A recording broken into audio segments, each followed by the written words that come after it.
Karyamu mempesonaku, kau angkatku dari kelam, kasih tulus memberi warna. Kau buang semua gelisah, kau beriku sukacita, kau buatku selalu tertawa. Kau taruh lagu baru dalam hatiku, mulutku bersorak memuji namamu. Here we go. Dari hatiku mengalir pujian bagimu, oh, sukacita rohmu hadir di sini, dan ku menari memuji di hadapanmu Yesus. Sukacita rohmu hadir di sini.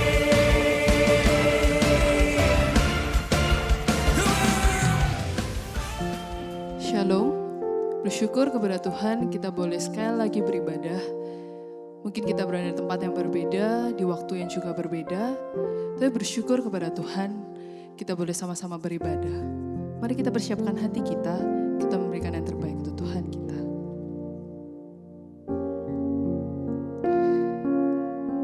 Tuhan kita adalah Tuhan yang tetap sama dari dulu sampai selama-lamanya. Dan mari saat ini kita datang dengan hati yang penuh kerinduan akan Dia. Kita mau menyembah Tuhan kita. Kita mau mengangkat suara kita, memuji Dia. Kau tetap Allah. Betapa dahsyat Engkau Tuhan, Pencipta segala yang ada. Dulu, sekarang, sampai selamanya, hanya Engkau Tuhan. Tak terselami pikiranmu, tak terukur panjang setiamu. Dulu, sekarang, sampai selamanya, hanya Engkau Tuhan. Ku sembah Engkau Yesus, hanya Engkau Allah di hidupku.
senang bersyukur Tuhan atas kasih-Mu dalam kehidupan setiap kami.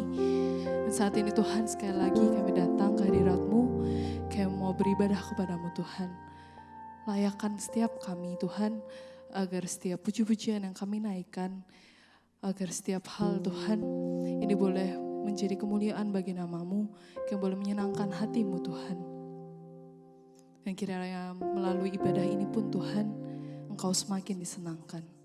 Berkati setiap kami Tuhan dimanapun kami berada, dan kiranya ibadah ini pun Tuhan boleh menjadi ibadah yang menyenangkan hati-Mu. Kami ucap syukur ya Bapa, hanya di dalam nama Tuhan Yesus Kristus kami bisa berdoa. Amin. Mari saat ini kita mau sama-sama muji Dia, kita mau sama-sama menyembah Dia. Hatiku percaya. Mari dengan kesungguhan hati kita mau menyembah Dia. Tuhanlah kekuatan. Tuhanlah kekuatan dan mazmurku. Dia gunung batu dan keselamatanku. Hanya padamu hatiku percaya. Kaulah kebenaran dan kota perlindungan. Ku mau selalu bersyukur sebab cintamu padaku takkan pernah berubah. Hatiku percaya walau bumi bergoncang, gunung-gunung beranjak, namun kasih setiamu tak pergi dariku.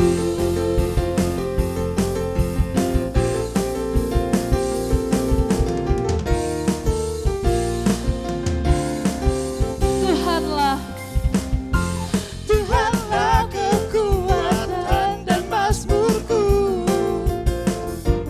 Dia gunung batu dan keselamatanku. Hanya padamu hatiku percaya.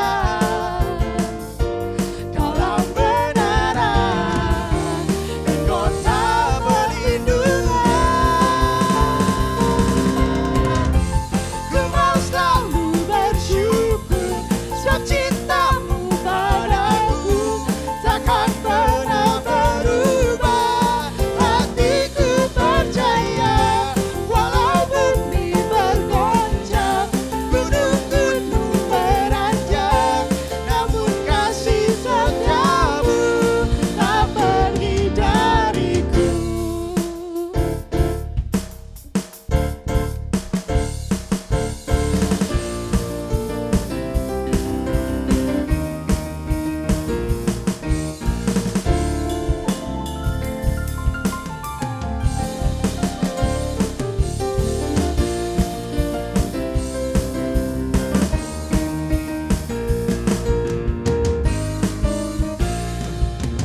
Ku mau selalu bersyukur Tuhan. Ku mau selalu bersyukur sebab cintamu padaku takkan pernah berubah. Hatiku percaya walau bumi bergoncang, gunung-gunung beranjak, namun kasih setiamu tak pergi dariku. Ku mau selalu bersyukur sebab cintamu padaku takkan pernah berubah. Hatiku percaya walau bumi bergoncang, gunung-gunung beranjak, namun kasih setiamu tak pergi dariku. Kasih setiamu tak pergi dariku. Kasih setiamu tak pergi dariku.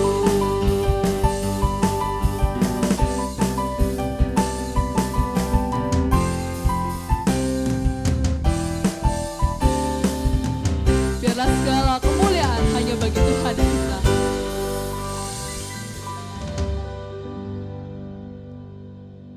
Tiba saatnya bagi kita menyiapkan hati dan pikiran kita agar kita bisa mendengarkan firman Tuhan. Biarlah firman Tuhan ini dapat menjadi berkat dan pelita bagi kita masing-masing. Mari kita pujikan sampai akhir hidupku.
kepada hambanya, kami persilahkan. Ya, shalom saudara-saudara semua, teman-teman sekalian, mari kita sebelum mendengar firman Tuhan, kita tunduk dalam doa. Tuhan, tidak ada waktu di mana kami tidak membutuhkan firman-Mu. Selalu kami membutuhkan suara-Mu, bimbingan-Mu, supaya jiwa kami yang kering dapat disegarkan, jalan kami yang gelap dapat diberikan penerangan. Apalagi dalam kondisi sekarang, Tuhan, kami sungguh membutuhkan suara ilahi. Di tengah banyaknya suara-suara lain yang mungkin menjatuhkan iman kita, membuat kita takut, khawatir, bingung, tidak yakin akan masa depan. Maka tolonglah kami untuk sungguh-sungguh fokus beberapa menit ke depan, mendengarkan suara Bapa kami yang baik, suara yang tidak akan pernah sia-sia untuk membentuk iman kami dan membawa kami lebih seperti Kristus. Mampukan hamba-Mu Tuhan lemah terbatas ini, sehingga dapat memberikan firman dengan jelas dan berguna bagi semua anak-anak-Mu yang mendengarkan. Kami siap mendengarkan firman-Mu yang baik, yang indah, yang nikmat ini. Di dalam nama Tuhan Yesus Kristus kami berdoa. Amin. Amin. Shalom sekali lagi teman-teman, saudara-saudara sekalian. Perkenalkan, nama saya Edo. Pertama kali saya diberi kesempatan untuk membawakan firman dengan teman-teman youth di sini. Walaupun idealnya langsungnya live ya, tapi sekarang online. It's okay. Meskipun saya merasa di bawah saya ini ada lampu-lampu keren tulisan Yesus, saya merasa seperti Tuhan Yesus. Tapi ini panas teman-teman. Jadi bersyukurlah teman-teman semua tidak dianiaya seperti saya dianiaya. Ya, saya mau mulai dengan beberapa refleksi. Sejak kita mulai pandemi ini, saya menghabiskan banyak waktu sebagai hamba Tuhan itu japri jemaat-jemaat, nanya kabarnya gimana. Dan saya suka nanya begini sama jemaat, Pak, Bu, Ko, Ci, Ai, Su, gitu ya. Yang paling berat selama ini apa? Gitu. What's been the hardest thing for you? Gitu ya. Paling berat apa? Dan saya menemukan kebanyakan mereka itu beratnya adalah bagaimana mereka tidak punya kendali, tidak tahu apa yang harus dilakukan. Saya pun sendiri melihat orang tua saya yang biasanya kuat, stabil, gak ada yang bisa mengalahkan. Tiba-tiba harus kesulitan secara ekonomi, secara mental. Tokoh yang harusnya kita andalkan selama ini, papa, mama yang sepertinya bisnis pasti oke. Tiba-tiba kok gak bisa bayar gaji atau harus memikirkan ke depan makan apa. Dan kita sendiri sebagai anak-anak mungkin ya mulai merasa, aduh kalau papa, mama aja bingung apalagi saya. Apa yang harus kita lakukan pada saat kita nggak tahu kita mesti ngapain? Apa yang harus kita sandarkan pada saat apapun yang kita lakukan sepertinya sudah mentok? Hari ini saya mau katakan kepada teman-teman semua yang menonton bahwa saat kita tidak tahu harus berbuat apa, kita tahu semua akan baik-baik saja selama kita mengikuti rencana ilahi Tuhan. Saya ulangi, saat kita nggak tahu mesti ngapain, semua akan baik-baik saja kalau kita terus menghidupi rencana ilahi Tuhan. Dan itulah yang akan kita lihat pada pagi hari ini. Mari kita buka sama-sama di Efesus pasal yang kedua, ayat yang ke-10. Kita akan melihat apa yang menjadi tujuan ilahi, divine purpose buat kita semua. Sehingga meskipun dihempas dengan berbagai macam cobaan, tantangan, ketakutan, regardless apapun yang terjadi, kita terus memenuhi tujuan dari Tuhan buat kita. Efesus 2 ayat yang ke-10, ayat yang sangat terkenal sekali. Kalau sudah dibuka di Alkitabnya, saya akan bacakan buat teman-teman sekalian. Ini firman Tuhan berkata seperti ini. Karena kita ini buatan Allah, diciptakan dalam Kristus Yesus untuk melakukan pekerjaan baik yang dipersiapkan Allah sebelumnya. Ia mau supaya kita hidup di dalamnya. Amin. Di dalam teks yang familiar ini saya rasa kita menemukan 4 pelajaran. Teman-teman semua. Yang pertama kita melihat identitas. Alkitab mengajarkan atau Paulus mengajarkan karena kita ini buatan Allah. Nah sebetulnya kata buatan di situ dalam bahasa Yunani adalah poema. Kedengaran seperti poem. Karena memang bahasa Inggris mengadopsi kata Yunani poem. Jadi kayak puisi. Dengan kata lain kita ini nggak cuma sekedar ciptaan Allah yang ya sudah ada gitu. Si John, si Jessica, bukan. Tapi kita ini adalah seperti karya seninya Tuhan, puisinya Tuhan. Keren banget gak sih Alkitab itu? Makanya di terjemahan bahasa Inggris keren, dikatakan kita ini the handiwork of God atau workmanship. Jadi menunjukkan bukan cuma sesuatu yang diciptakan, tetapi kita ini adalah sesuatu yang diciptakan dengan kasih, dengan perancangan khusus. Seperti lukisan yang indah atau lagu yang enak. Hari ini teman-teman melihat dirimu seperti itu enggak sih? Atau teman-teman melihat dirimu, ya aku ya biasa-biasa. Atau malah aku kurang dari biasa-biasa, aku di bawah rata-rata. Tapi saya mau katakan pada pagi hari ini bahwa tidak. Bahwa kita diciptakan seperti karya seni Tuhan. Kita berharga di mata Tuhan. Kita adalah buatan Allah. Kita nggak di bawah rata-rata, kita indah di matanya. Itulah identitasmu, itulah identitas saya. Dan saya mau tekankan, ini nggak omong kosong. Ini bukan klise agamawi, ini bukan sekedar kata-kata inspirasi. You can do it. No, ini adalah realita ilahi. Realita ilahi, kenyataannya demikian. Ayo rengkuh identitas kita yang sesungguhnya. Sebagai puisi Allah, karya seni Tuhan. Karena dari itu kita nggak bisa hidup sembarangan. Saya kasih contoh ya. Kalau nggak salah April ini iPhone yang baru tuh keluar tuh, iPhone 11. Kalau teman-teman lihat di websitenya, tulisannya advertisingnya tuh gini, semakin sulit kecewa dengan hasil foto kamera Anda. Wah, jadi kalau mau foto dari gimana pun pasti bagus, meskipun orangnya nggak bagus ya. Jadi terus ada ultra wide angle, kacanya paling kuat, katanya tahan air hingga 2 meter, bateri tahan sepanjang hari, chip yang paling kuat. Wah, bayangkan ya, ini iPhone 11 yang terbaru. Nah, misalnya teman-teman melihat di sebuah presentasi, presenter menunjukkan ini iPhone 11, ayo beli karena berbagai macam keunggulannya. Tiba-tiba waktu dia nunjukin iPhone 11, dia juga nunjukin seperti yang di PowerPoint saya tunjukin ada roti sama mentega.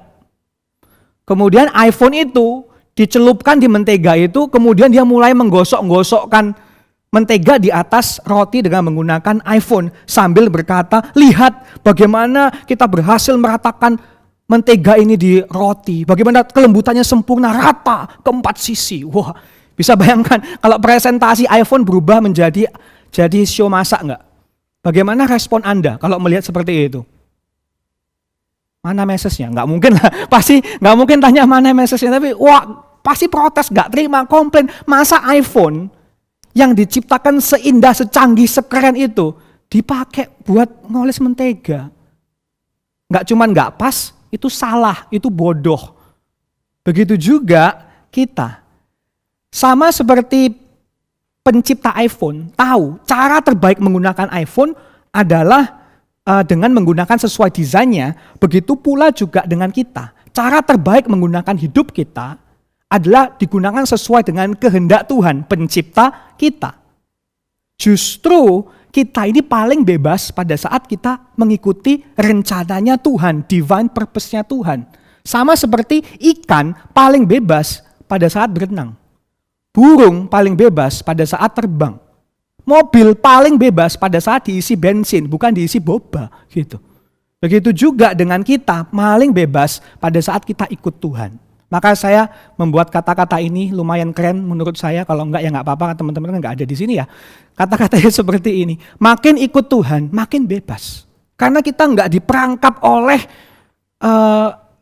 pengaruh-pengaruh duniawi. Kita bebas melakukan hal yang benar. Makin takut Tuhan, makin enggak takut dunia. Makin enggak takut manusia, karena kita bersandar di atas kebenaran. Dan makin seperti Kristus, makin temukan jati diri. Karena Tuhan hanya mau yang terbaik buat kita. Itu yang pertama, kita harus bagian pertama dari divine purpose. Tujuan ilahi. Pertama adalah kita harus tahu identitas kita dulu. Sebagai karya seni Tuhan. Kalau kita mau ikut Tuhan, karena dialah yang menjamin kebebasan yang mutlak bagi kita. Kedua, di ayat ini kita menemukan hasrat. Di mana saya menemukan di kalimat selanjutnya, yaitu diciptakan dalam Kristus Yesus. Mari saya jelaskan. Biasa kalau kita mau menciptakan karya seni, tadi kan kita ngomong tentang kita ini karya seni gitu kan ya. Misalnya kamu mau bikin lukisan, pastilah cari bahan yang terbaik ya kan ya. Cari kanvas, cari kuas, cari cat apalah sekarang gitu ya. Pasti cari yang terbaik. Tapi Tuhan waktu dia mau membuat kita, yang Tuhan punya itu bukan bahan yang baik loh. Tuhan punya bahan apa? Kita ini apa? Manusia berdosa. Di Efesus 2 ayat 1 sampai mulai dari ayat yang ke Efesus 2 ayat yang 1 sampai sebelumnya itu bicara tentang bagaimana manusia itu mati dalam dosa, mati dalam pelanggaran. Jadi waktu diciptakan maksudnya adalah Tuhan itu seakan-akan mengambil barang bosok, barang yang gak ada nilainya, barang yang jelek, tapi bisa dibuat indah, diciptakan kembali, direformulasi, dikalibrasi. Sehingga menciptakan sesuatu yang indah, yaitu pada saat kita selamat di dalam Dia. Makanya pada saat kita sudah mengenal Yesus, kemudian kita kembali lagi ke dosa kita yang lama, itu sebetulnya gak masuk akal. Dosa itu gak cuma pelanggaran, tetapi sebetulnya pembodohan. Kita kembali ke yang lama. Dan itulah teman-teman yang menghambat kita untuk mencapai tujuan kita. Yang menghambat kita adalah ketertarikan kita, keterikatan kita kepada dosa. Nah saya tahulah kalau menjelaskan dosa untuk zaman modern sulit. Karena biasa kalau anak-anak mikirin tentang dosa atau teman-teman dan saya juga mikirin tentang dosa itu biasa dosa sama dengan perbuatan nakal gitu aja kan. Nyontek lah, nonton film porno lah, jadi pelakor lah seperti film Korean drama lagi terkenal itu sekarang ya kan. Nah, tapi enggak seperti itu. Dosa itu enggak cuma sekedar pelanggaran perbuatan nakal. Dosa ini kira-kira seperti ini ya kalau saya katakan.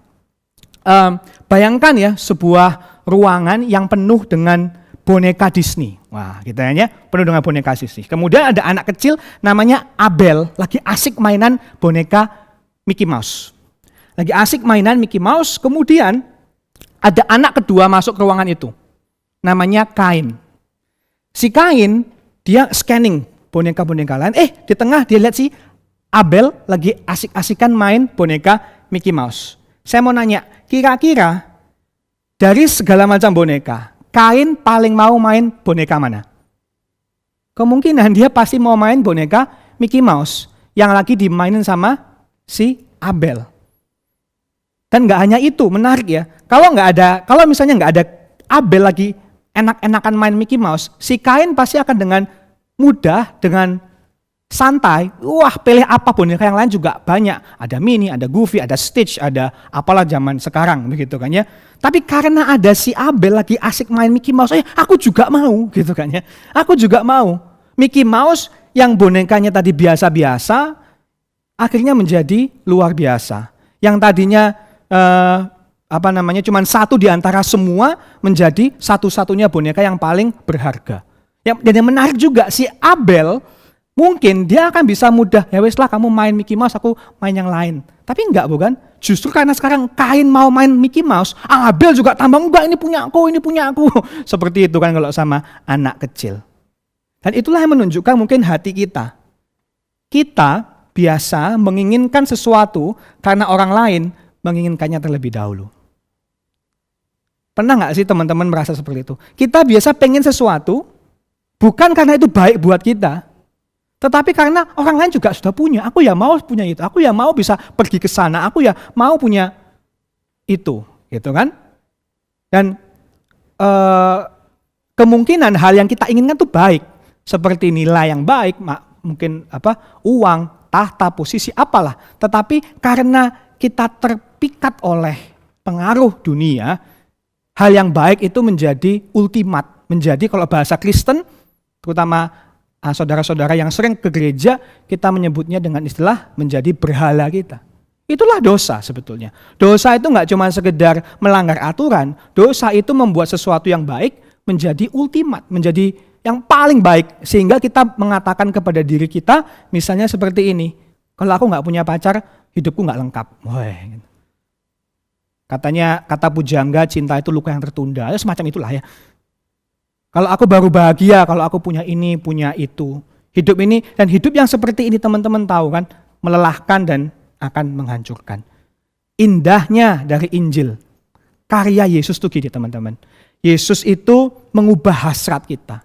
Dia mengubah mata kita terhadap apa yang sebetulnya indah, apa yang sebetulnya berharga. Diciptakan dalam Kristus Yesus artinya kita gak lagi menginginkan apa yang dunia idamkan, meskipun baik, tetapi kita bisa mulai menginginkan apa yang Tuhan idamkan. kita nggak lagi desperate gitu ya, mendapat apa yang dunia harapkan, kita bisa menjadi desperate untuk menyenangkan hati Tuhan. Kita nggak jadi bucin, tapi jadi budaknya Tuhan. Seperti itu. Hati kita direformulasi, hati kita dirubah. Makanya inilah bedanya agama dengan Injil. Agama, teman-teman, membuat Tuhan itu berguna. Agama membuat Tuhan berguna. Bagaimana Tuhan bisa buat hidupku lebih baik. Tuhan, aku mau nilai yang bagus, aku mau pacar yang cantik, aku mau banyak uang. Tuhan tolong aku ya. Tuhan jadi berguna. Tapi Injil, beda banget. Injil buat Tuhan itu berharga. Berharga. Sehingga bukan Tuhan bagaimana engkau bantu hidupku lebih baik, tapi bagaimana aku pakai hidupku untuk melayanimu karena engkau Tuhan yang sudah baik bagiku. Inilah hasrat yang diubahkan. Jadi pertama kita lihat identitas kita. Kedua kita lihat hasrat yang sudah diciptakan baru. Baru kita siap nih masuk kepada tujuan. Karena kalau saya ngomong tujuan, ayo kamu harus gini, kamu harus gitu. Percumalah kalian atau saya nggak akan dengerin. Cuma nasihat agama. Tapi kalau kita tahu identitas kita, semakin ikut Tuhan semakin bebas. Hati kita sudah dirubahkan, maka kita akan semakin mau ikut Tuhan. Maka kita akan semakin mau didorong. Ini loh tujuannya aku kasih. Nah, itulah bagian yang ketiga, tujuan. Apa sih yang Tuhan mau bagi kita? Tuhan mau kita punya hidup yang benar, berguna, bahagia. Sederhananya gitu. Tuhan mau kita punya hidup yang benar, berguna, bahagia. Gimana caranya? Ini caranya. Dia sudah menyiapkan kita melakukan pekerjaan yang baik. Ia mau supaya kita hidup di dalamnya.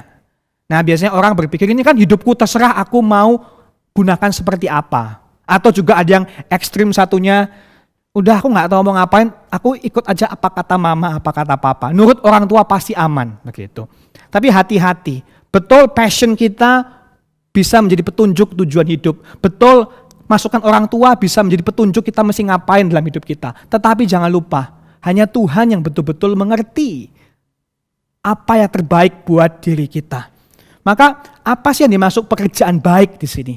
Pekerjaan baik di sini sebetulnya kalau dilihat dari konteks Efesus pasal 2, pasal 3 dan seterusnya sampai kitab Efesus berbicara tentang hidup yang dalam kasih, hidup yang berguna bagi melayani seperti itu. Tapi daripada masuk ke detail seperti itu, saya ingin kita fokus di dalam kata-kata di dalam bahasa Indonesia, di penerjemahan Alkitab kita sebagai petunjuk apa itu pekerjaan baik itu maksudnya apa. Dikatakan di situ, ia mau supaya kita hidup di dalamnya. Nah, sebetulnya dalam bahasa Yunani hidup itu bukan sekedar hidup, itu umum banget ya, abstrak banget. Tapi artinya sebetulnya berjalan di dalamnya. Ia mau supaya kita berjalan. Berjalan itu menunjukkan teman-teman kehidupan sehari-hari. Kan kita kemana-mana kan berjalan. Itu seperti idiom yang dipakai oleh orang pada zaman itu menunjukkan keseluruhan hidup kita. Jadi pekerjaan baik di sini maksudnya adalah sebagai orang Kristen hidup kita harus diwarnai dengan perbuatan-perbuatan yang menyenangkan Tuhan. Nggak cuma di gereja, nggak cuma pas pelayanan, tetapi di semua aspek kehidupan kita. Di sekolah, di kantor, di keluarga, kalau udah punya pasangan, kalau udah punya anak, dan seterusnya. Jadi nggak cuma pas di gereja, lu baik di gereja. Nah itu enggak, tapi kita berjalan, maksudnya keseharian. Kekristenan menjadi sebuah gaya hidup. Bukan cuma sekedar pilihan di awal, kemudian sudah aman, asuransi ke surga beres, tetapi tidak mengubahkan. Seakan-akan kita bisa ke surga, tapi surga nggak hidup di hati kita. No, surga harus hidup di hati kita. Berjalan bersama realitas surgawi di dalam hidup kita. Itu yang mau ditekankan oleh Efesus 2 ayat yang ke-10. Jadi maksud saya, apapun tujuan ilahi yang teman-teman kejar, yang pasti ya, entah itu tujuan dapat dari passion, aku orang yang suka musik gitu, atau dapat dari masukan orang tua, kamu kayaknya cocoknya accounting misalnya gitu ya. Apapun itu jadi petunjuk, apapun yang teman-teman pilih, yang pasti Tuhan mau kita menjadi pribadi yang menyenangkan Tuhan dan berguna bagi dunia. Menjadi pribadi yang menyenangkan Tuhan dan berguna bagi dunia. Dan izinkan saya kasih 2 tips sederhana gitu ya, sebagai aplikasi tujuan. Menurut saya ini cover the base, apa ya istilahnya, menutupi yang paling umum. Apapun yang kita lakukan, yang pertama, saya yakin kita harus bisa mulai dengan mengenali dan memaksimalkan potensi yang Tuhan berikan. Anugerah yang Tuhan sudah tanamkan pada saat Dia menyelamatkanmu. Keren, Tuhan tuh begitu menyelamatkan kita, Dia gak cuma kasih kita status baru, tapi Dia juga seakan-akan membangkitkan anugerah yang baru, talenta yang baru. Nanti saya cerita dengan kesaksian hidup saya di akhir khotbah ini. Kenali dan maksimalkan. Saya punya pengalaman dulu waktu saya SMP, jangan ditiru tapi hanya dengarkan saja. Saya ini salah satu orang yang ranking ya top 5, top 3 selalu ya. 3 besar selalu, boleh ya, pengkhotbah narsis sedikit. Nah, dan saya itu punya teman baik, gitu. Dia juga ranking pasti 3 besar. Kita berdua ini saingan, tapi kita beda banget. Saya ini orang sosial, jadi itu kalau ujian sejarah, ujian geografi, wah saya nggak usah belajar bisa gitu. Nah dia itu orang matematika, kalau udah matematika, akuntansi, ekonomi, apalagi itu ya, IPA gitu-gitu dia jago tuh. Nah kita berdua ini itu tuh duduknya satu meja gitu ya, satu bangku gitu. Nah kita duduknya paling depan. Karena kita ini terkenal anak yang tanda kutip ya, pinter, alim, baik gitu ya. Jadi guru-guru tuh nggak curiga sama kita. Tapi mereka nggak tahu bahwa kita berdua ini pernah gitu ya, kerjasama gitu. Kerjasama. Jadi gini, waktu ulangan sejarah, teman saya nyontek saya. Waktu ulangan matematika, saya nyontek dia. Sehingga pada akhir semester kita berdua nilainya sempurna. Enak bukan hidup kita? Nah, ini saya cerita bukan untuk ditiru, tetapi maksud saya kadang-kadang kita melihat hidup itu kalau mau sukses, berhasil, sedikit berbeda dengan ujian di kelas. Karena gini, karena Tuhan memberikan kita semua soal ujiannya beda-beda. Kalau kamu coba nyontek sama teman kamu, soal ujiannya beda. Kamu masukkan jawaban dia di jawaban ujianmu, salah semua. Karena soalnya beda. Soalnya beda. Tuhan kasih kita ujian yang berbeda-beda sesuai dengan talenta kita, sesuai dengan kemampuan kita, kebutuhan kita, pengalaman kita, dan yang lain sebagainya. Maka jangan coba jadi orang lain. Kejarlah Kristus dan jadilah dirimu yang unik. Maksimalkan apa yang Tuhan sudah berikan. Ujian saya dan ujian teman Anda, kakak Anda, meme, beda. Gak usah iri, gak usah banding-banding, tetapi jadi yang terbaik. Saya suka ada sebuah kutipan, ada yang bilang gini, seorang pendeta, dia bilang mendapat yang terbaik itu bonus, tetapi jadi yang terbaik itu harus. Jadi maksudnya kalau kamu sukses, dapat uang banyak itu bonus, tapi kamu harus jadi yang terbaik, kejar maksimalkan potensi itu harus, karena Tuhan sudah tanamkan dalam dirimu. Dan saya menemukan gini, yang menarik itu gini, pada saat saya menemukan soal ujian saya, yaitu saya menjadi seorang hamba Tuhan, saya berhenti iri hati sama teman-teman saya. Saya berhenti merasa terancam, wah dia kok lebih ganteng, oh kok dia lebih hebat, oh keluarga dia kok lebih sempurna. Saya berhenti membanding-bandingkan. Malah saya bersyukur kehebatan orang lain melengkapi kelemahan saya. Karena saya tahu ujiannya beda. Ujiannya beda. Jadi saya nggak lagi terancam dengan kelebihan orang lain, sebaliknya talenta orang lain menjadi pelengkap dalam kekurangan saya. Maksimalkan potensi kalian, temukan, bergumul sama Tuhan, cari pembina rohani untuk membantu kalian. Yang kedua, cuma 2 aja, kejarlah kekudusan. Kejarlah kekudusan sebagai ukuran keberhasilan hidup. Apapun yang teman-teman lakukan atau putuskan dengan hidupmu, dalam pekerjaan, dalam karir, jurusan di kampus ya, apapun yang kalian akan putuskan, ingat kebahagiaan sesungguhnya ada di dalam kekudusan. Coba ya, pikirkan idola-idola kalian. Misalnya kalian suka Steve Jobs, orang pintar, orang karismatik, orang yang brilian. Tapi tahu nggak, Hitler juga brilian, juga karismatik, gitu.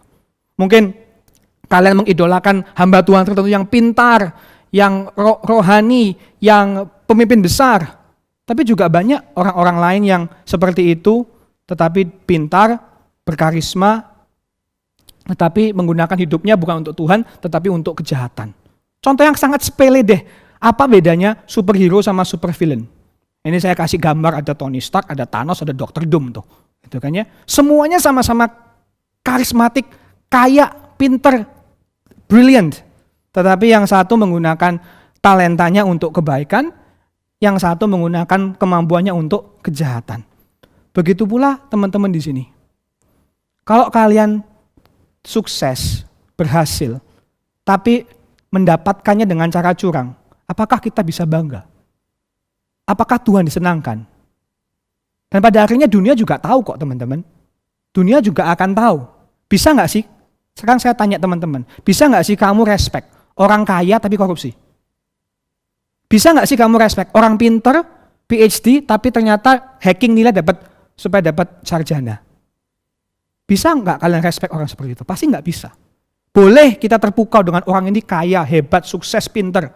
Tapi semua itu tanpa kekudusan, tanpa kebaikan moral, nggak ada artinya. Nggak ada artinya, serius. Justru kekudusan yang membuat semua nilai-nilai tadi, kepintaran, kecantikan, kekayaan, keterampilan, membuat nilai-nilai tadi menjadi betul-betul berdampak dan indah. Jadi kejar kekudusan. Maksud saya, teman-teman mari bekerja keras, nggak cuma bekerja keras dalam nilai-nilaimu, nggak cuma bekerja keras dalam karirmu, tetapi bekerja keras dalam karaktermu. Itu adalah investasi terbaik yang teman-teman bisa lakukan. Kerjakan kekudusan, jadikan itu status standar keberhasilan. Dan yang terakhir, ada identitas, ada hasrat, tujuan, ada jaminan.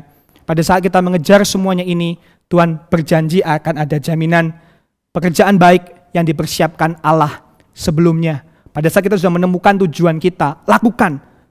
Jangan menyerah, karena Tuhan pasti memberkati. Karena sudah dipersiapkan. Kalau sudah dipersiapkan berarti ada berkat Tuhan pada saat kita melakukannya. Meskipun dunia bilang, goblok lu, ngapain lu gitu. Di situ nggak ada untungnya, nggak cuan lu. Kamu melewati masa mudamu, apapun. Tapi kalau itu adalah dari Tuhan, jangan menyerah. Ada jaminan Tuhan akan buat berhasil. Dan saya akan tutup dengan kisah saya. Teman-teman, saya waktu mulai sekolah, masuk kuliah, saya nggak ada niat untuk jadi hamba Tuhan. Saya maunya waktu itu belajar sekolah, puji Tuhan, kesempatan sekolah di luar negeri. Saya mau belajar sekolah di luar negeri, kerja di luar negeri, tinggal di luar negeri, dan kalau bisa mimpi saya adalah bawa pindahan keluarga saya semua ke luar negeri. Saya waktu itu ingin menjadi seorang psikolog dan saya sudah mengarah kepada S3 di dunia psikologi, mau ngajar jadi dosen. Tetapi tengah-tengah itu tiba-tiba saya mendapat panggilan untuk menjadi hamba Tuhan. Dan saya sangat ragu banget. Pertama karena saya takut mengecewakan orang tua saya. Orang tua saya, dan ironisnya orang tua saya adalah anak pendeta, mama saya anak pendeta. Dan dia yang paling keberatan dengan saya jadi hamba Tuhan, karena mungkin dia tahu rasanya jadi hamba Tuhan tuh nggak mudah gitu ya. Jadi mama saya kurang setuju, saya juga khawatir nanti kalau misalnya jadi pendeta makan apa, kan biasa gitu ya pikirannya ya. Sampai saya masih ingat suatu hari, di tengah kegelisahan, kegundahan hati, ketakutan, kekecewaan dan lain sebagainya, saya baca Mazmur 1:1-3, di mana dikatakan berbahagialah orang yang kesukaannya merenungkan Taurat Tuhan siang dan malam. Kesukaannya merenungkan Taurat Tuhan siang dan malam. Di situ saya dengan sangat naif, sangat polosnya berpikir, waduh, Tuhan mau saya merenungkan firman Tuhan siang dan malam. Di mana ya? Ya di sekolah Alkitab gitu. Jadi saya merasa ini petunjuk Tuhan untuk saya pergi sekolah Alkitab dengan polosnya. Gara-gara baca Mazmur 1:1 gitu. Tapi kemudian saya takut, tapi Tuhan kalau aku belajar Alkitab terus nanti makan apa gitu.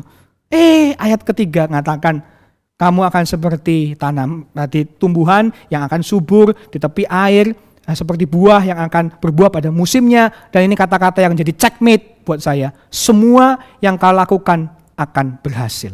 Wah, seakan-akan Tuhan bilang, kamu mau jadi apapun, selama kamu taat sama aku, kamu pasti berhasil. Langsung di situ saya mempersembahkan hidup saya buat Tuhan. Saya percaya kalau saya taat, Tuhan pasti akan jaga saya. Saya nggak ada rencana untuk jadi hamba Tuhan, tapi saya berubah 180 derajat karena ada jaminan dari Tuhan. Dan saya berdoa teman-teman hari ini juga bisa menemukan panggilan Tuhan di tengah-tengah kesulitan, kebingungan, ketakutan. Kalau Tuhan sudah panggil kita, pasti ada jaminan. Jangan takut melangkah, jangan mudah menyerah, tapi serahkan kepada Tuhan karena Dia panggil, Dia memperlengkapi, Dia yang menyukseskan. Amin. Mari kita berdoa. Tuhan, terima kasih buat firman-Mu.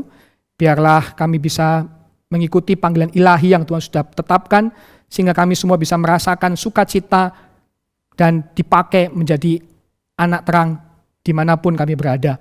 Tolong kami ya Tuhan, pemuda remaja di Gloria ini, supaya kami tidak hanya puas dengan ukuran-ukuran duniawi, tetapi kami mengejar nilai-nilai kekal, yaitu kerajaan Allah. Sehingga kami dipakai Tuhan dengan apapun yang kami lakukan. Terima kasih Tuhan Yesus, ajari kami untuk merengkuh identitas kami, terus menggali potensi yang Tuhan sudah tanamkan, dan mencari kesenangan Tuhan. Sehingga pada saat kami sudah menemukan atau sedang menjalani panggilan-Mu, kami tidak mudah menyerah, tetapi dipakai dengan luar biasa. Terima kasih Tuhan Yesus, bila firman Tuhan ini boleh membimbing kami, menggerakkan kami, mengubahkan kami. Dalam nama Tuhan Yesus Kristus kami berdoa mengucap syukur. Amin. Amin. Tuhan Yesus memberkati. Terima kasih untuk penginjil Edowala yang telah menyampaikan firman Tuhan. Teman-teman yang terkasih dalam Tuhan Yesus Kristus, mari kita datang di hadapan Tuhan.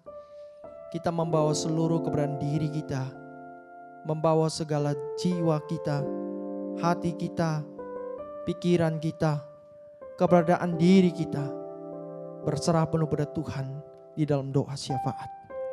Mari kita tundukkan kepala di hadapan Tuhan. Kita masuk di dalam perenungan akan cinta kasih Tuhan yang agung, yang besar di dalam kehidupan kita. Bapa di surga, pada saat ini kami sadar bahwa keadaan dunia tidak kondusif akibat coronavirus ya Tuhan. Namun Tuhan, kami mau datang kepada Engkau, memohon belas kasihan kepada Engkau, agar Engkau yang menguatkan setiap anak-anak-Mu untuk sungguh-sungguh berserah penuh pada Tuhan. Kami fokus berdoa bagi keadaan ekonomi dunia yang tidak menentu ini, menggerogoti jiwa kami, membuat kami gentar dan takut. Tuhan, tolonglah supaya kami tetap fokus kepada Engkau, Allah sumber kehidupan, sumber berkat, sumber kekuatan bagi setiap kami. Tolonglah Tuhan, agar setiap anak-anak-Mu yang ada di seluruh dunia, yang bekerja dimanapun mereka berada, Tuhan topang dengan hikmat surgawi agar anak-anak-Mu boleh bekerja dengan hati yang takut akan Engkau, tidak melakukan kebohongan, penipuan, atau hal-hal lain yang mendukakan Engkau. Kami berdoa Tuhan Yesus, Tuhan cukupkan segala hal yang dibutuhkan di masa PSBB ini ya Tuhan. Anak-anak-Mu tidak pernah gentar akan setiap masalah. Namun justru Tuhan, hati kami semakin dekat dan melekat kepada Engkau Tuhan. Bapa di surga, kami juga datang berdoa, menyerahkan untuk kerohanian dari seluruh anak-anak pemuda dan remaja di tempat kami ya Tuhan. Tuhan bangkitkan gairah semangat untuk mencari Engkau, untuk menikmati Engkau, untuk mengutamakan firman Tuhan yang menjadi pelita, penuntun, jalan untuk kami mengerti apa yang Tuhan mau, apa yang Tuhan kehendaki sebagai anak-anak muda. Kami melakukan semuanya menurut kehendak Tuhan. Bapa, ajarkan kami untuk sungguh-sungguh komitmen. Setiap pagi kami bangun mencari Engkau terlebih dahulu. Setiap waktu kami di dalam kegalauan sekalipun, kami memprioritaskan Engkau di dalam doa ya Tuhan. Supaya di dalam keadaan apapun kami tetap terhubung dengan Engkau ya Tuhan. Tuhan memberkati relasi kami juga dengan orang tua kami. Cinta kami kepada Engkau itu kami dapat nyatakan juga kepada orang tua kami. Begitu juga kami juga merasakan eratnya, dekatnya, dekapan dari orang tua kami yang sungguh mengasihi setiap kami. Tuhan, tolonglah setiap kami supaya di dalam waktu-waktu ke depan iman kami tidak pernah luntur, namun justru kami tetap terfokus hanya kepada Engkau. Terima kasih Bapa. Inilah doa kami. Inilah seruan kami. Inilah pengharapan kami. Di dalam nama Yesus, Allah kami yang hidup, kami berdoa dan kami sungguh berserah. Amin. Mari saat ini kita mau bersama meresponi firman Tuhan. Mari kita pujikan Bagimu pujian.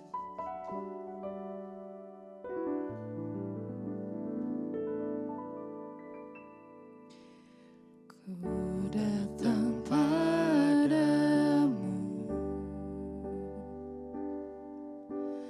membawa pujianku, hanya kekuatan hadirat-Mu sanggup menjaga hatiku. Mendekat padamu Tuhan. Mendekat padamu, ku mau sentuh hatimu, biar ku melihat kemuliaan yang Kau sediakan bagiku. Bagimu pujian, hormat, kemuliaan, Kaulah kebanggaan di dalam hidupku. Janji-Mu bersinar, buktikan Kau besar. Tiada yang seperti-Mu, Yesus Tuhanku. Mendekat padamu Tuhan. Mendekat padamu, ku mau sentuh hatimu,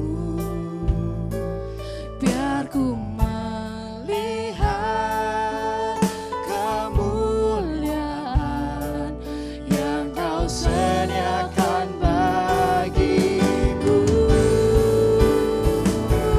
Bagimu pujian, hormat, kemuliaan, Kaulah kebanggaan di dalam hidupku. Janji-Mu bersinar, buktikan Kau besar. Tiada yang seperti-Mu, Yesus Tuhanku.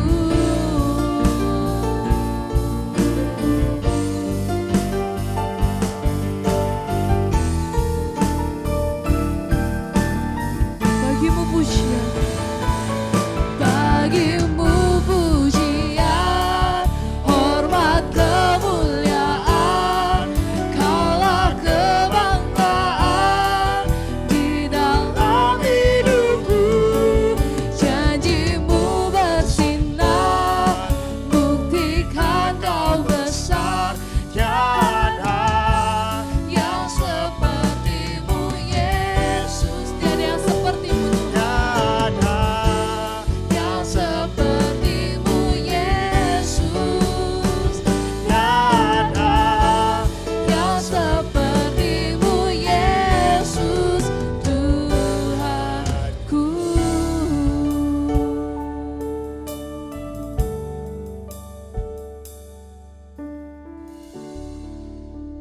Teman-teman yang terkasih dalam Tuhan, mari bersama-sama kita bangkit berdiri. Kita datang kepada Tuhan menyerahkan seluruh kehidupan kita, seluruh pergumulan kita, dan kita mengarahkan hati kepada Tuhan dan bersama-sama menerima berkat daripada Tuhan. Kiranya kasih yang agung, kasih yang mulia, kasih yang sempurna dari Allah Bapa, anugerah keselamatan dari Tuhan kita Yesus Kristus, pimpinan penyertaan topangan dari Allah Roh Kudus akan menyertai seluruh kehidupan kita. Mulai dari saat ini sampai Maranatha, bahkan sampai selama-lamanya. Amin. Ibadah hari ini telah selesai. Happy Sunday and God bless you. Hatiku mengalir pujian bagimu, oh sukacita rohmu